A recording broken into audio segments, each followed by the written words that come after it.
یقینی طور پہ ہم سب کے سامنے ہے آپ لوگوں کی بڑی مہربانی کہ آپ محبت اہل بیت میں مجلس اعزاء میں تشریف فرما ہیں۔ میں آپ کا مقامی خادم ہوں اور تاریخ کا ایک چھوٹا سا طالب علم ہوں۔ مجھ سے آپ آگاہ ہیں، میری خواہش یہ ہوتی ہے کہ میں کچھ معلوماتی باتیں آپ کی خدمت میں عرض کروں۔ کل 28 رجب تھی، تو میں جتنے جملے عرض کرنا چاہتا ہوں وہ 28 رجب ہی کے حوالے سے آپ کی خدمت میں عرض کرنا چاہتا ہوں، لیکن اس کی تمہید کے طور پہ میں عرض کروں کہ جب پیغمبر گرامی کی بعثت ہوئی، یہ 27 رجب بعثت رسول ہے، 28 رجب کو سرکار کی روانگی ہے، 27 کو بعثت رسول ہے، یعنی اعلان رسالت کا دن ہے 27 رجب۔ جب نبی معظم نے اعلان رسالت فرمایا تو اس سے پہلے دو باضابطہ حکومتیں تھیں، ایک فارس کی یعنی ایران کی اور ایک گوروں کی حکومت تھی جسے یونان کہا جاتا ہے۔ یہاں پہ دو حکومتیں باضابطہ تھیں، عرب میں کوئی حکومت نہیں تھی۔ عرب جو ہے یہ اس کا معاشرہ قبائل پہ مشتمل تھا، خانہ بدوش تھے، ادھر سے ادھر ادھر سے ادھر۔ مکہ اور مدینہ دو شہر تھے، لوگوں میں کوئی حکومت نہیں تھی کہ اگر کوئی اختلاف ہو جاتا ہے تو اس کو حل کرے، لوگوں کے مسائل ٹھیک کرے، کوئی ان کی باضابطہ حکومت نہیں تھی۔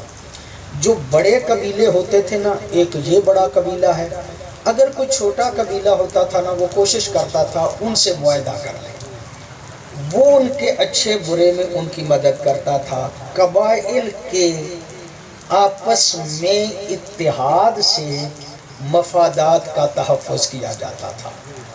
ان قبائل میں بڑے بڑے قبیلے تھے۔ جب پیغمبر گرامی تشریف لائے، ایک قبیلہ بنی امیہ کا تھا، ایک قبیلہ بنی ہاشم کا تھا، بنی مخزوم تھے، اور بھی بہت زیادہ قبیلے جو ہیں وہ موجود تھے، بنی زہرہ جو ہیں وہ موجود تھے۔ اس دور میں یہ بات آپ تک پہنچانا چاہ رہا ہوں، اس دور میں پھر قبائل کی بھی اپنی اپنی صفات ہوتی تھی۔ جو قبیلہ شریف سمجھا جاتا تھا نبی معظم کے آنے سے پہلے، وہ بنی ہاشم کا قبیلہ تھا، جو بدماش سمجھا جاتا تھا وہ بنی امیہ کا قبیلہ تھا۔ کچھ لوگوں کا تعلق بنی امیہ کے ساتھ تھا، کچھ لوگوں کا تعلق بنی ہاشم کے ساتھ تھا۔ چلیے یہ بات ہو گئی، میں آگے بڑھنا چاہ رہا ہوں، جوڑنا چاہتا ہوں ایک بات کو، اور وہی بات میری آپ تک پہنچ گئی تو میں سمجھوں گا کہ واقعاً میں نے آپ تک ایک معلومات جو ہے وہ فراہم کی ہے۔ یزید بدبخت اپنے باپ کے مرنے پہ شکار پہ گیا ہوا تھا، وہ وہاں پہ موجود نہیں۔ جب اس کی طبیعت خراب ہوئی، وہ مر گیا، تو اسے اطلاع دی گئی۔ یہ 3 دن کے بعد، اپنے باپ کے مرنے کے بعد 3 دن کے بعد یہ دمشق آیا۔ آپ کی توجہ ہے نا؟ یہی بات آپ تک پہنچ گئی، میں سمجھوں گا کہ کافی معلومات میں نے آپ کی خدمت میں عرض کی۔ آیا، لوگوں نے تعزیت کی، تعزیت کرنے کے بعد یہ خلیفہ بنا، خلیفہ بن کے اس نے تقریر کی، اور تقریر میں یہ جملے کہے شام والوں کو کہ ہم لوگ اس دین کے مددگار ہیں۔ اس نے کہا کہ ہم لوگ اس دین کے مددگار ہیں اور آپ لوگ ہمارے مددگار ہیں۔ آپ لوگوں کی خدمات بہت زیادہ ہیں، میں ان کا اعتراف کرتا ہوں۔ میں نے خواب میں دیکھا ہے کہ میرے ساتھ عراق والے لڑ رہے ہیں اور میں ایک خون کا دریا ہے جسے پار کرنا چاہتا ہوں، وہ مجھ سے پار نہیں ہو رہا۔ ابن زیاد میری مدد کر کے مجھے اس خون کے دریا سے آگے بڑھانا چاہتا ہے۔ یہ خواب میں نے دیکھا ہے اور اس خواب کو یزید نے اپنے باپ کے مرنے کے 3 دن بعد شام والوں کو سنایا۔ آپ کی توجہ ہے، جب یہ خواب سنایا نا تو شام والے پہلے یامی تھے، انہوں نے دیکھ کے کہا کہ فکر نہ کرو، ہم اسی طرح تیرے حامی ہیں جس طرح سفین میں تیرے باپ کے حامی تھے، ہم ہر طرح سے تیرے ساتھ رہ کے تیرے مخالفوں سے لڑنے کے لیے تیار ہیں۔ اس کے بعد اس نے خط لکھ کے مدینے کے حاکم، اگرچہ موسم جو ہے اس میں وہ مزیداری نہیں ہے، لیکن میں بات جو آپ کی خدمت میں عرض کرنا چاہ رہا ہوں بڑی مزیدار ہے۔ جب اس نے خط لکھا مدینے میں تو 2 بندوں سے خاص طور پر، ایک حضرت مولا حسین، ایک عبداللہ ابن زبیر، 2 بندے اور تاریخ میں لکھے ہیں، البتہ وہ برسبیل تذکرہ ڈال دیے گئے ہیں، ورنہ وہ 2 بندے ایسے نہیں تھے کہ ان کے حوالے سے یہ بات جو ہے وہ کی جاتی۔ ایک عبداللہ ابن عمر اور ایک عبد الرحمن ابن ابی بکر۔ کچھ لوگوں نے کہا ہے 4 بندوں کے نام خط تھا، یعنی ان 4 سے بیعت لو۔ یعقوبی بہت بڑا ایک تاریخ دان ہے، وہ کہتا ہے صرف 2 کے نام تھا، ایک حسین، ایک زبیر کا بیٹا عبداللہ، ان سے بیعت نہیں ہے بھی کچھ اسی طرح سے۔ کیوں؟ اس لیے کہ عبد الرحمن ابن ابی بکر پہلے انتقال کر چکے تھے، وہ تھے ہی، یہ تاریخ کا تسامح ہے کہ اس کا نام جو ہے وہ ڈال دیا گیا۔ اور حضرت عبداللہ ابن عمر، میں نے جو پہلے بات کی تھی، بے ربط باتیں کرنے کا میں عادی نہیں، جو پہلے بات کی تھی نا، یہ عبداللہ ابن عمر کا خاندان بنی امیہ ہی کا حلیف تھا، یہ پہلے بھی ان کے حلیف تھے، آج بھی ان کا حلیف تھا۔ آپ کی تاریخ پہ نظر ہے اور میں آپ کی خدمت میں عرض کر رہا ہوں، بڑا جو ہے وہ آپ کی معلومات کے لیے جملہ عرض کرنا چاہ رہا ہوں۔ یہ حضرت عبداللہ ابن عمر کو کہا جاتا ہے، بڑے زاہد تھے، بڑے پارسا تھے، بڑے متقی تھے، بڑا دین ان سے بیان کیا گیا ہے، بڑی احادیث ان سے بیان کی گئی ہیں برادران کے ہاں۔ اور ایک جملہ اور عرض کروں کہ یہ اپنے آپ کو سیاسی معاملات سے ذرا ہٹا کے رکھتے تھے، سیاسی معاملات سے ذرا ہٹ کے رہتے تھے جناب حضرت عبداللہ ابن عمر۔ ایک جملہ اور عرض کرتا ہوں، یہ حضرت عبداللہ ابن عمر وہ ہیں کہ جنہوں نے حضرت علی کی خلافت کے دور میں بیعت نہیں کی تھی، یعنی یہ تاریخ کا جملہ آج تک محفوظ ہے کہ حضرت عبداللہ ابن عمر نے جس بہانے سے بھی حضرت علی کی ظاہری خلافت میں بھی بیعت نہیں کی تھی، بیعت جو ہے وہ حضرت علی کی نہیں کی تھی، حضرت عبداللہ ابن عمر۔ اچھا، حضرت عبداللہ ابن عمر نے مولا علی کی بیعت نہیں کی تھی، لیکن بعد میں یزید کی بیعت کر لی تھی۔ اب یہ بات سمجھ میں آ گئی نا کہ ایک بندہ جو حضرت علی کی ساری حکومت میں بیعت نہیں کرتا اور جو ہے وہ یزید کی بیعت کرتا ہے، اور جنگ صفین میں عبید اللہ بن عمر معاویہ بن ابی سفیان کے ساتھ تھا اور اسی کے ساتھ ہوتے ہوئے وہ قتل بھی ہوا۔ اس کا مطلب یہ کہ اس خاندان کی تو سمجھ آ جاتی ہے نا کہ ان کا تعلق کن کے ساتھ تھا۔ لو، یہاں تک یہ بات میں آپ کی خدمت میں عرض کرنا چاہ رہا تھا، اور اگلی بات عرض کرنا چاہ رہا ہوں وہ یہ، زیادہ آپ کو زحمت بھی نہیں دیتا، اب موسم بھی ٹھیک نہیں ہے، لیکن یہ بات آپ تک پہنچانا چاہتا ہوں، آج کی مجلس کے صدقے میں یہ معلومات آپ تک پہنچ جائیں گی کہ جب مولا حسین کے پاس بندہ گیا ہے، ایلچی مسجد میں بیٹھے تھے، عبداللہ ابن زبیر بھی مسجد میں تھا، اس کے پاس بھی بندہ گیا ہے، تو میں عرض کروں جو بندہ گیا ہے نا اس کو قاصد کہا جاتا ہے، اس کو ایلچی کہا جاتا ہے۔ تاریخ چونکہ پڑھتے نہیں لوگ، بیان کرنے کا رسم نہیں ہے، میں تھوڑی سی تاریخ پڑھتا ہوں، میری عادت ہے میں بیان کروں۔ وہ بندہ عام قاصد نہیں تھا، میں اس بندے کا نام بتانا چاہتا ہوں۔ وہ بندہ کون تھا؟ اس بندے کا نام تھا عبداللہ بن عمر بن عثمان بن عفان۔ پتہ نہیں آپ کی توجہ ہو گئی ہے، یعنی ولید کے دربار میں جب مولا حسین کو بلایا گیا ہے تو بندے جو وہاں پہ موجود تھے ان میں ایک ولید ہے ولید کون ہے؟ اس کے بارے میں بھی ذرا غور فرمائیے گا. ولید بن عتبہ بن ابو سفیان. یہ حاکم مدینہ کون ہے؟ ابو سفیان کا پوتا ہے. ابو سفیان کا بیٹا ہے عتبہ، عتبہ کا بیٹا ہے ولید. دوسرا بندہ جس کو اس نے بلایا تھا اور اس سے پہلے حکمران تھا وہ کون ہے؟ مروان بن حکم بن ابی العاص بن امیہ. مروان کا بھی امیہ کے ساتھ تعلق ہے. یہ جو ولید ہے اس کا نام بھی پھر ایک مرتبہ سنیے گا، ولید بن عتبہ بن ابی سفیان بن حرب بن امیہ. آپ کی توجہ ہو گئی نا؟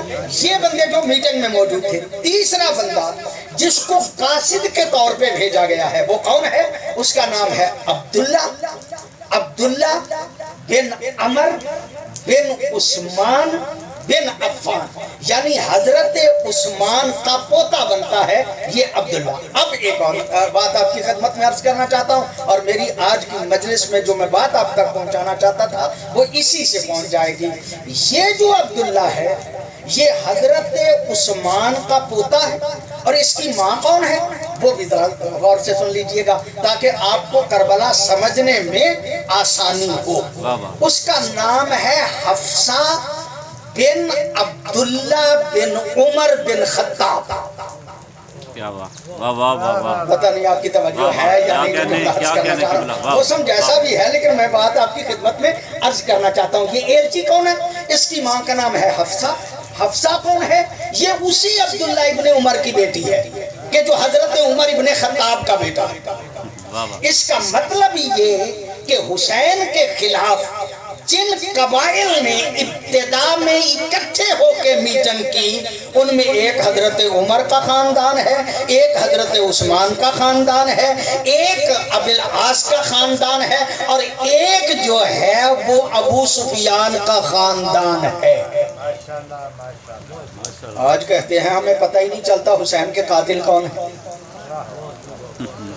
پتہ ہی نہیں چلتا حسین کے قاتل کون ہے. ابھی تک سمجھ نہیں آئی کہ جو ابتدا میں حسین کو اپنے دربار میں بلا کے کہتے ہیں یزید کی بیعت کر لو، وہ کون سے لوگ ہیں؟ ان کے بارے میں نے ایک حد تک مختصر سا خاکہ جو ہے وہ آپ کی خدمت عالیہ میں عرض کیا. ظاہر ہے مولا حسین علیہ السلام جو ہیں وہ زیادہ وقت نہ لوں آپ کا. واقعا مجھے بھی اس بات کا احساس ہے لیکن بات آپ تک پہنچانا چاہ رہا ہوں. ایک مرتبہ پھر سلوات پڑھ لیجیے گا. بندہ جاتا ہے بار بار 2-3 مرتبہ گیا ہے، آپ جانتے ہیں اس بات کو. عبداللہ ابن زبیر نے کہا مولا کہ بار بار بندہ اس وقت رات کو کیوں آ رہا ہے؟ نماز عام طور پہ گورنر اس وقت تو نہیں بیٹھتا. کہا مجھے یقین ہے کہ شام کا حاکم مر گیا ہے، یزید تخت پہ بیٹھ گیا، ہمیں بیعت کے لیے بلایا گیا. مولا کو دیکھ کے کہتا ہے عبداللہ ابن زبیر پھر آپ کا کیا خیال ہے؟ کہا انہوں نے بلایا ہے، ہم ضرور جائیں گے، ہم ضرور جائیں گے. اور جب وہاں پہ پہنچے ہیں تو یہ باتیں تو آپ نے اکثر سنی، جب وہاں پہ مولا پہنچے ہیں تو ایک مرتبہ وہ خط ولید بن عتبہ نے مولا حسین کے سامنے پیش کیا. کہا انا للہ و انا الیہ راجعون. کہا یزید تخت پہ بیٹھ گیا ہے. کہا پھر؟ کہا آپ سے بیعت کا سوال کیا گیا. جب کہا نا آپ سے بیعت کا سوال کیا گیا ہے، مولا نے کہا میرا خیال یہ ہے کہ کل بھرے بازار میں تم سوال کرنا، ہم جواب دیں گے. رات کے اندھیرے میں یہ بات اچھی نہیں لگتی، کل بھرے بازار میں تم سوال کرنا، ہم جواب دیں گے. یہ مطمئن ہو گیا. اس نے کہا چلو ٹھیک ہے، کل جو ہے وہ میں سوال کر لوں گا، آپ جواب دے دیجئے گا. یہ جملہ کہنا تھا کہ مروان پاس بیٹھا تھا. مروان دیکھ کے کہتا ہے کہ ولید اب اگر حسین چلے گئے تو تیرے ہاتھ نہیں آئے، پھر کبھی بھی تم ان سے بیعت نہیں لے سکو گے. ابھی بیعت لو، ابھی بیعت لو، ورنہ اس کا سر قلم کرو. یہ جملہ کہنا تھا. مولا حسین فرماتے ہیں یبن الزرقاء، اور نیلی آنکھوں والی کے بیٹے، کیا تو مجھے قتل کرے گا یا یہ؟ اب نیلی آنکھوں والی معروف تھی اس کی ماں، نیلی آنکھوں والی تھی اور اس کے بڑے شورے تھے۔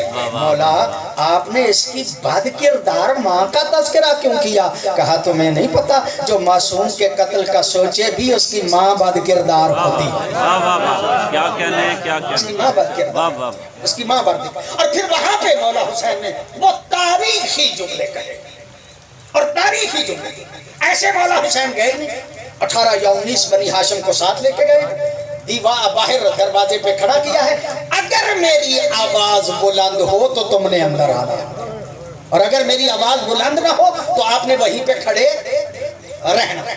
اب جب یہ جملہ کہا نا تو معصوم نے وہاں پہ اپنی تعریف کی ہے، اپنی عظمت بیان فرمائی ہے، کہا نحن اہل بیت النبوہ، ہم نبوت کے گھر والے ہیں، ومادر الرسالہ، ہم رسالت کی کان ہیں، ومختلف الملائکہ فی بیتنا، اور فرشتے ہمارے گھر آتے جاتے رہتے ہیں، بنا ختم اللہ و بنا فتح اللہ، اللہ نے کائنات کی ابتدا بھی ہم سے کی تھی، انتہا پہ بھی ہم ہی ہوں گے۔ اور پھر مولا فرماتے ہیں یزید شارب الخمر مولن بالفسق، اس کی بدبختیاں بیان کر کے مولا حسین فرماتے ہیں مثلی لا یبایع مثلا، اور مجھ جیسا اس جیسے کی بیعت نہیں کر سکتا۔ جو فرمایا نا مجھ جیسا اس جیسے کی بیعت نہیں کر سکتا، یہ بیعت یہ جملے کہہ کے مولا حسین اٹھے اور اس آواز کو ذرا اونچی آواز سے مولا نے کہا یبن زرقا اور نیلی آنکھوں والی کے بیٹے، یہ جملہ کہنا تھا کہ 18 بنی ہاشم نے یہ آواز سنی، دروازہ توڑ کے اندر آ گئے، جو سب سے آگے تھے وہ حضرت عباس تھے۔ بس مجلس میں مکمل ہو گئے، میں ضرور آگے بڑھتا لیکن جملہ اتنا ہی عرض کرنا چاہتا ہوں۔ علماء فرماتے ہیں جب حضرت عباس کو آتے ہوئے دیکھا نا، اتنی بہادری سے عباس آگے بڑھ رہے تھے کہ مولا حسین جیسی شخصیت کو سینے پہ ہاتھ رکھنا پڑا۔ جب ہاتھ رکھا ہے اتنی جرت و بہادری سے مولا عباس آ رہے تھے کہ حسین جیسے بہادر کو چند قدم پیچھے ہٹنا پڑا، چند قدم پیچھے ہٹنا پڑا۔ پیچھے ہٹ کے مولا حسین دیکھ کے کہتے عباس جنگ نہیں کرنا، سید و غیر سید و عزاداروں لے کے باہر نکلے ہیں۔ علماء فرماتے ہیں مدینے کی گلیوں میں 2 شخصیتیں بڑے عجیب انداز سے چلا کرتی تھی۔ جب بھی مدینے کی گلیوں میں حضرت عباس چلا کرتے تھے نا، سر فخر سے بلند کر کے چلا کرتے تھے، اور مولا حسین جب بھی چلا کرتے تھے نا سر جھکا کے چلا کرتے تھے۔ لیکن ولید کے دربار سے نکلے ہیں تو حالت بدل گئی ہے، جو سر جھکا کے چلا کرتا تھا نا حسرت بری نگاہ سے کبھی اس دیوار کو دیکھتا ہے کبھی اس دیوار کو دیکھتا ہے، مدینے کی دیواروں حسین تمہیں آخری مرتبہ دیکھا۔ اور وہ کہ جو سر بلند کر کے چلا کرتا تھا نا آج سر جھکا ہوا ہے، رنگ زرد ہو گیا ہے، اور عجیب انداز سے پریشانی کے عالم میں جا رہے ہیں حضرت عباس۔ حضرت علی اکبر نے جا کے بابا کا کندھا ہلایا، بابا دیکھ نہیں رہے میرے چچا کی حالت کیا ہے، رنگ زرد ہو گیا ہے، نظریں جھک گئی۔ عباس تیری نظریں کیوں جھک گئی، تیرا رنگ کیوں زرد ہو گیا؟ کہا مولا ابھی تھوڑی دیر کے بعد جب ہم گھر جائیں گے اگر مخدومہ زینب نے پوچھ لیا عباس تیری زندگی میں حسین کا سر کا نام لیا گیا، میں کیا جواب دوں گا، میں کیا جواب دوں گا؟ مولا دیکھ کے فرماتے ہیں عباس تیرے سوال و جواب کا وقت ہی نہیں آئے گا، فکر نہ کر، تیرے سوال و جواب کا وقت ہی نہیں آئے گا۔ روایت کے لفظ ہیں کہ جب یہ کارواں گھر پہنچا ہے نا، صاحب خلاصۃ المصائب کہتا ہے اختان قائمتان خلف الباب، دونوں بہنیں دروازے کے پیچھے کھڑے تھے، دروازہ کھلا، مخدومہ آگے بڑھی، آگے بڑھ کے کہتی ہیں بھیا کیا ہوا ہے دربار میں؟ کہا امیر شام کا انتقال ہو گیا ہے، یزید تخت پہ بیٹھ گیا ہے، مجھ سے بیعت کا سوال کیا گیا ہے۔ بھیا پھر آپ نے کیا جواب دیا؟ زیدی صاحب کہا کرتے تھے، مولا دیکھ کے کہتے بہن زینب بتاؤ مجھے کیا جواب دینا چاہیے؟ بھیا مجھ سے کیا پوچھتے ہو؟ کہتے ہیں زیدی صاحب شاید اس لیے پوچھا تھا کہ پہلے دن ہی مخدومہ کو آدھے کا حصہ دار بنانا چاہتے تھا۔ کہا بہن زینب بتاؤ مجھے کیا جواب دینا چاہیے تھا؟ کہا اگر حسین مجھ سے پوچھتے ہو تو یزید کی بیعت سے نہ کر۔ کہا بہن زینب اگر میں نہ کر دوں اس کی قیمت بہت دینا پڑے گی۔ کہا فکر نہ کر تیری نہ پہ میں ہر قیمت دینے کے لیے تیار۔ کہا تمہیں علی اصغر دینا پڑے گا۔ کہا فکر نہ کر میں علی اصغر دے دوں۔ عزاداروں کہا تجھے 18 سال جس کو چکیاں پیس پیس کے پالتی رہی ہے نا وہ علی اکبر دینا پڑے گا۔ کہا فکر نہ کر میں تیری نام پہ علی اکبر بھی قربان کر دوں گی۔ کہا بہن زینب سوچ لے عباس دینا پڑے گا۔ کہا بھیا فکر نہ کر میں عباس بھی قربانی کے لیے دے دوں گی۔ ایک مرتبہ مولا دیکھ کے کہتے بہن زینب سوچ لو اگر میں نہ کر دوں تجھے حسین دینا پڑے گا۔ عزاداروں مخدومہ فرماتی ہے میں حسین بھی قربانی کے لیے دے دوں گی۔ عزاداروں یہ جملہ کہنا تھا، علماء فرماتے ہیں میرے مولا حسین کا سر جھک گیا اور جھکے ہوئے سر سے کہا بہن زینب اگر میں نہ کر دوں تجھے سر کی چادر دینا پڑے گا۔ اللہ لعنت اللہ علی قوم الظالمین وسیعلم الذین